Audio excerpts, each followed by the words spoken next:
Τι κάνετε εκεί? Δεν είπαμε όχι παιχνίδι μέχρι να τελειώσετε τη γλώσσα?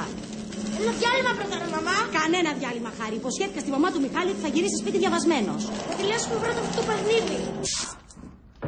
Οπα, έπεσε το ρεύμα. Ορίστε. Τέρμα το παιχνίδι. Ρε μπαμπά.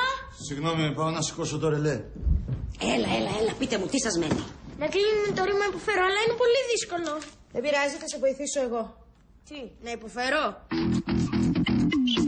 Έλα, είναι πανεύκολο, θα δείτε. Λοιπόν, πρόκειται για το ρήμα φέρω με το υπό μπροστά, εντάξει? Υποφέρω. Άντε, πάμε. Λοιπόν, υποφέρεις. Ναι, τον ενιστό τον έχουμε. Πάμε λοιπόν στον αόριστο. Ένα διάλειμμα πρώτα, ρε μαμά. Καλά, εντάξει, υπόφερα. Υπέφερα, Χάρη μου, με έψιλον. Αφού είπατε είναι το ρήμα φέρω με το υπό. Ναι, στον ενεστώτα. Στον αόριστο όμως το φέρω γίνεται έφερα με το υπό μπροστά. Υπόέφερα.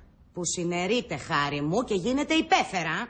Έλα, πάμε. Εγώ υπέφερα. Εσύ υπέφερες, αυτός υπέφερε, εμείς υπεφέραμε. Υποφέραμε.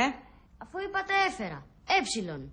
Ναι, στον ενικό αριθμό. Στον πληθυντικό όμως γίνεται φέραμε. Άρα με το υπό μαζί υποφέραμε. Αυτό ξαναπες το. Λοιπόν, υποφέραμε, υποφέρατε, υπόφεραν. Υπέφεραν. Τώρα δεν είπες ότι στον πληθυντικό γίνεται όμικρον? Στο πρώτο και στο δεύτερο πρόσωπο γίνεται όμικρον. Στο τρίτο γίνεται έψιλον πάλι. Ναι.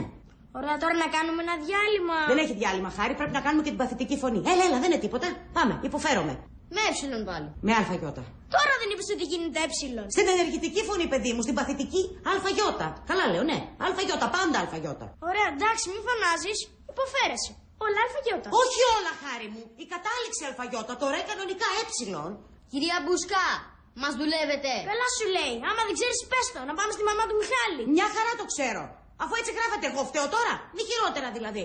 Να πας να βρεις αυτό που έφτιαξε τη γραμματική, να το ζητήσεις στα ρέστα. Άκου εκεί. Με μένα γιατί τα βάζεις? Δηλαδή δεν μου φτάνει που τρέχω όλη μέρα, έχω να απολογούμε και για τους κανόνες της γραμματικής από πάνω. Έλεος πια εδώ μέσα. Εσείς σε λίγο θα μου χρεώσετε και την τρύπα του όζοντος. Μανούλα, μήπως χρειάζεσαι ένα διάλειμμα? Τι να σου πω, παιδί μου, εσύ δεν υποφέρεσαι ούτε με έψιλον ούτε με αλφαγιώτα.